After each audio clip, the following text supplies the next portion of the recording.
this is quite a departure. This is quite a departure from what we just saw. And this is called Fast Moving Consumer Goods. And oh, guess what? I'm the narrator. So I will do that. So everyone turn off your cameras except for the actors, Mark and Tori, and we will move right into the last piece, which is Fast Moving Consumer Goods. The cast, Charlie, played by Mark Biaggi, a male, any age, any race. Anita, read by Tori King, Tori Rice, I'm sorry. Tori Rice, I should know this by now, right? Female, any age, any race. Scene opens with Charlie standing on a stool, a noose around his neck, clearly getting ready to hang himself.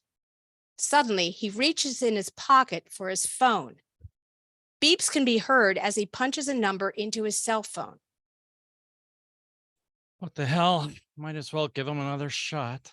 The sound of a ringing phone is heard as a spot comes on Anita, sitting at a desk on the other side of the stage. Suicide hotline, please hold. What? I'll be right back. Are you serious? I'm about to hang myself and you'll be right back? Sir, I'm here. Are you still there? For now. Good. Do you have your purchase order number? Since when does one need to purchase suicide? Oh my God. I'm so sorry. I thought you were on hold for customer service. But you answered suicide hotline. Sir, again, I apologize. With whom do I have the pleasure of speaking? Charles, but I prefer Charlie. Charlie, you've reached our state-of-the-art cross-functional call center. We actually cover 22 different categories. I got my lines crossed. Which category were you calling again? Suicide? Yes, I remember now. And when exactly did you decide to commit suicide? Are you even qualified to talk to someone like me? Not exactly. Then why did you answer the suicide hotline? Fernando, the guy that manages this line, stepped out. He asked me to pick up if anyone called, but he assured me that no one would call because, it's Monday night. So? Our analytics show that people off themselves starting Wednesday, escalating Thursday through Saturday with the big numbers on Sunday. Only 5 people in 5 years have done it on a Monday. Well, excuse me for messing up the standard deviation of your data analysis. Are you a data scientist? Because we have several openings. No, I'm not a data scientist. I'm a dog walker. What a great coincidence. A lot of people here have dogs. Did you have a flyer you wanted me to post? What is wrong with you? Charlie, please bear with me. I'm not equipped to talk to a pending suicide victim, so I'm just trying to buy some time. Look, if you order something you don't like, you can return it, but this is unreturnable. I'm fully aware of the irreversible nature of my intended actions. Put your supervisor on the line. This is outrageous. Please hold. This is actually a good story, and too bad I won't be around to tell it. Hello, sir. This is Anita's supervisor. How can I help? I want to end my life. We don't recommend that. But isn't the customer always right? We ask that you consider alternatives. For example, instead of ending a life, why not start a new one? Maybe have hot sex with your girlfriend or wife, or just someone who wants to get pregnant. Wait, is this Anita? Are you trying to disguise your voice? Oh, I'm sorry, Charlie, but my supervisor can't help you. She specializes in fast-moving consumer goods. Fast-moving what? Gum, cigarettes, candy bars, things that move fast are consumed quickly or are thrown away after a single use. Fast moving consumer goods. Oh, got it. I'm a throwaway. No, that came out wrong. But before I'm tossed out, I should impregnate someone.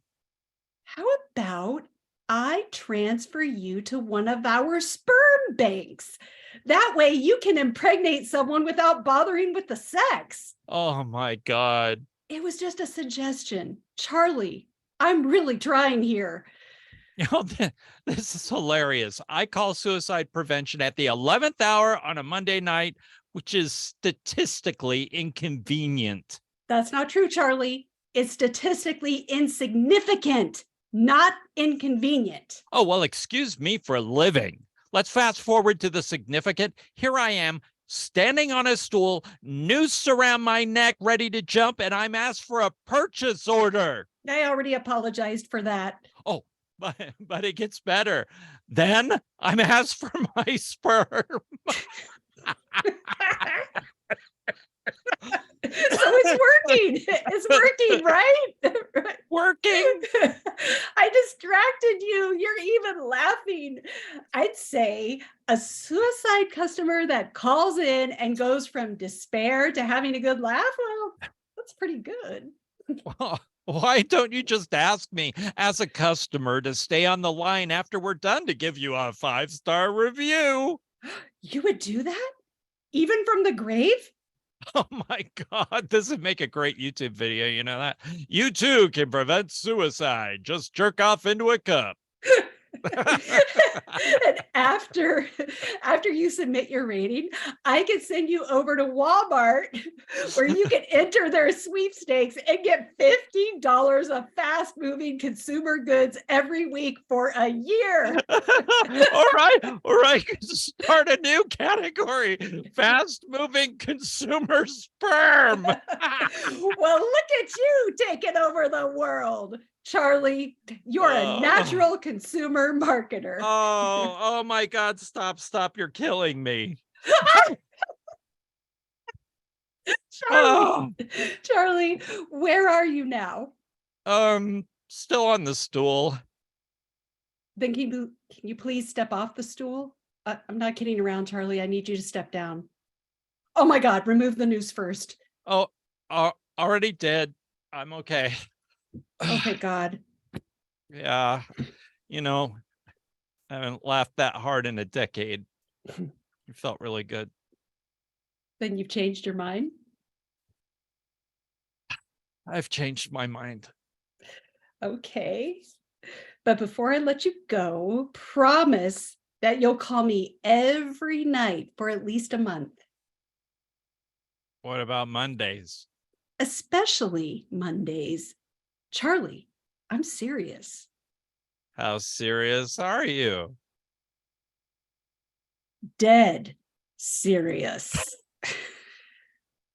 Okay. Okay. I promise.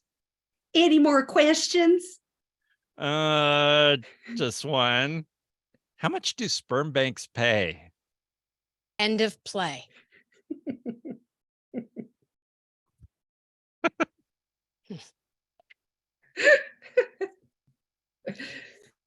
All right. That was different, was it not? All right, same as before. First reaction to that play. Mitch, Yeah, fun with suicide. fun with suicide. Anita, Hilarious. hilarious. Michael A. It was a riot. I loved it. Right. Michael Conley, It sucks you right in. sucked you right in. Oh, Carm, Delightfully warped. delightfully warped. Let's see. Anything else? Anybody I'm missing? I On don't think so. chat, Oh, Marielle Carol. said Oh. something. Oh, Marielle. Okay. Carol, Love Mark's robe. love Mark's Road. Let's see. Why? Oh yeah. Okay. Marielle. Let's see. Sorry, I'm behind on. Oh, that was some much needed comic relief. Yes. Actually, yes. Thank you. That's a real good comment. Um, okay, next, let's talk about the characters, two of them again. Wait, that's the wrong page. Sorry. Go to the right page. Are the characters clearly defined and developed? Is there effective contrast? What do you think about the characters? Okay. Yep. Mark. Oh, I mean, Charlie. it's basically it's basically a sketch. So, they're just developed as much as they need to be, I think, to sell the story and the comedy. Right. Because, yeah. Are they, well, I mean, one of the things I liked about is how they were brought together, these two different characters and these two very different circumstances, and how they sort of befriended each other. Ryan had his hands up. Brian or Ryan? Ryan. Yes, Ryan. I was just gonna say exactly what you just said. Actually, the fact that these two characters finding each other in the darkness of this weird situation, and how humor can drag you out of awful things. I love plays that show the that even whether it's very funny, whether it's dark in tone, whether it's whatever, just two people trying that connect in a way where you don't expect them to connect was probably the strongest part of it. I do agree, yeah, they are almost heightened versions of each other at too. Like they're I don't want to say they're like cartoonish, because I don't, I mean, I get that a little bit, but I wouldn't call it like them cartoon characters though either. Maybe I would say, if anything, yank back a little bit on the cartoonish nature, because it might give the actual payoff at the end more weight. Yeah, but overall it was good. I enjoyed it. Yeah, I like the fact that that Anita was not the person that was supposed to be talking to the suicide victim. I mean, not victim, the person who was going to commit suicide. So it shouldn't have been Anita. It should have been somebody else, but it was Anita. And she was not delving into, why are you committing suicide? What is wrong with your life? She wasn't delving into that. She was just completely off on another tangent, but at the same time throwing out these crazy suggestions, and so her in her own unique way, she probably she may have accomplished more than the one that was supposed to answer the phone. It turns out. Maybe Michael. Yeah, I was going to save this for when we come to dialogue, but you made a good point. I burst out laughing when she said suicide hotline, please. I thought that was priceless. Oh, Michael A, you look like you're in outer space. Okay. Sorry, I digress. Usually. Remember, if there's anybody whose hands up that I'm missing, just let me know or call. Oh yeah, Tori. It was interesting. I almost wondered if Anita's saying that she was covering for someone wasn't by design. That's kind of how, after I had read it through a couple of times, that's what I held on to. I thought, I wonder if this is her shtick. I would say it's this other thing, and yeah. Interesting. Yeah. That's an interesting thought. I didn't think about that. And then that whole thing about getting on with the other voice, trying to disguise her voice like she was the supervisor. Was she like a one-man show, perhaps? I don't know. Right. Okay. So how about dialogue? Was it believable? Was it realistic? What did you think of the dialogue? Janet has her hand up. Janet, sorry. Was it realistic? If anyone here has ever called a hotline or knows somebody who's called a hotline, this is perfectly funny, and it doesn't have to be realistic. It's just funny. You enjoy it all the way through. There's so many good lines in it. So I wouldn't worry about is it realistic, because No, no therapist is going to do this, and no hotline is going to do this. But that's why it's funny. So let it be funny. Mitch. Yeah, the writing is clever, and there's some clever plays on words. But what makes this work is the way the actors portrayed it. Over the top is the only way to go to make it that funny. And it was truly funny. And if you could hear, if this was done in front of a live audience, you'd have to take a lot of pauses for the laughter. You guys did a tremendous job. Thank you. You were okay, Mark. Tony, were you going to say something?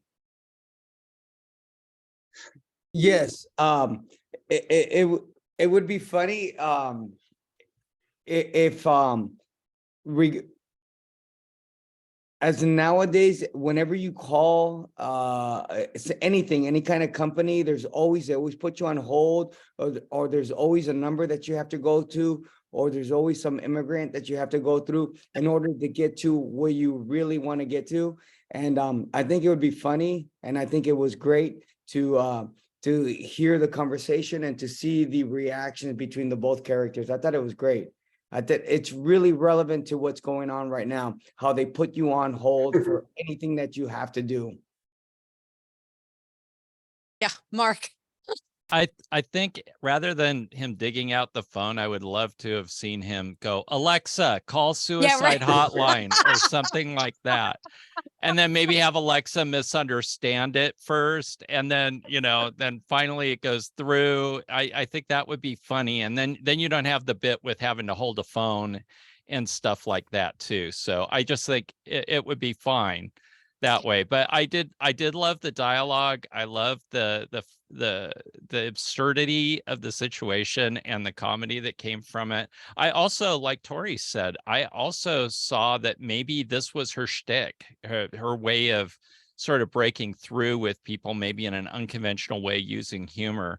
But at the same time, I also know that call centers are doing weird ass shit, and she could be like routing, oh, this agent's available, send them that one, okay, who cares? Just send it there. And then you never really want to talk. You get in trouble in call centers if things go to your supervisor too much. So, faking a supervisor is definitely things that people do in those places. So anyway, those are my thoughts. But I enjoyed the dialogue. I thought it worked very well, and the characters. Yeah, I didn't think the idea of one person handling all these types of calls was so hard to imagine. What was hard to imagine was that, you actually got a human and not a robotic voice. And that would cause. Yeah, but you still got please hold. That was the best. Yeah. That was Right, just, right. it starts off so good with that line. That line is a killer. Sets the tone for the piece. Yeah. Okay. Any other floating hands? Let's see. That was dialogue. Conflict. What about the conflict in this script? Does it? I don't know if we should be talking about logic so much in this script, but does it grow logically? Does it fit? Does it flow? The conflict. Mitch. It's a sketch. So, and it was very funny. And the premise is a standard premise. This person can be calling the suicide hotline and being frustrated. We did one where they called in and they were put on hold. It was a phone tree. And they listened to the humming of Girl from Ipanema for about 3 minutes on stage. Oh gosh. That would be tough to do that, just to have music. I mean. No music. It was me humming. Oh. Funny. But this was brilliant. So anything else about conflict? I mean, what, Michael Conley? Yeah. Yeah, I think sometimes when we say it's a sketch or a conflict, we kind of minimize the amount of work that the writer puts into it. And I think in this case, the writer has given each of the characters their own individual conflict. She has her conflict about having so much to do. He has his conflict about whether or not he wants to live and they somehow come together. So I think there's actually a very rich conflict in this. Nice. Mitch? Calling it a sketch doesn't minimize it at all. This was a brilliant sketch, and it's probably better than 90% of the sketches you see on Saturday Night Live. Ah. So there is appreciation for the writing and the acting. Okay. All right. You know what? There are on the chat, I mean, we have 28 participants. So if any of you guys out there that haven't said anything, want to say something, and I'm just not seeing you, please make sure to speak up or put your hand icon up. I don't want to miss anyone. Everybody's opinion matters. Okay. Well, considering everything, character, dialogue, conflict, what do you think is the author's theme or premise? What was his, why did he bring us here to listen to this piece?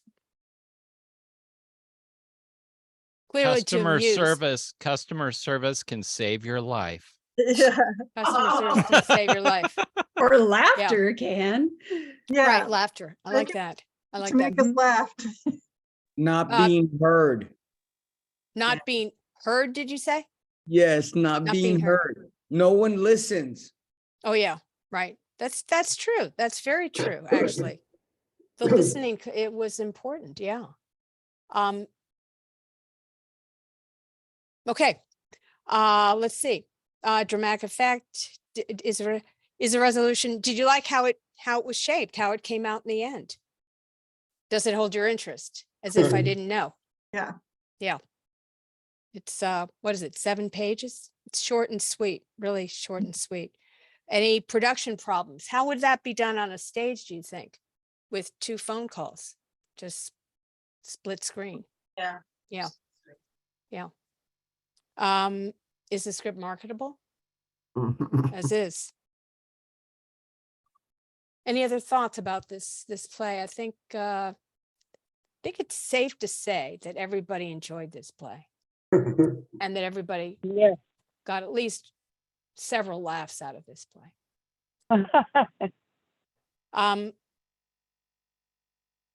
Okay. Oh, okay. So where are you, Richard? Richard is our playwright. Congratulations, Richard. Great play. Why don't you say a few words? Well, thank you. This was meant to be in the spirit of Elaine May, Mike Nichols writing. So it was definitely, I wrote this as a sketch. So you were all correct in that. It was 10 pages. I got it down to 7. So to Michael's point, yeah, I worked probably harder on this than anything. Writing short is tough. Thank you, actors. I was delighted to hear that Mark was playing Charlie because he's such a great comedian. But I got to say, was it Tori? Oh my God, you were just freaking hilarious. And the Southern accent just cracked me up. That was just brilliant on your part. So the actors, truly, you need people that want to do over the top comedy. And so great job, Susan, for casting 2 people that really love comedy. So thanks for that. Thanks for all the feedback. And thanks for hanging on to the bitter end. I know it's late. This is nothing.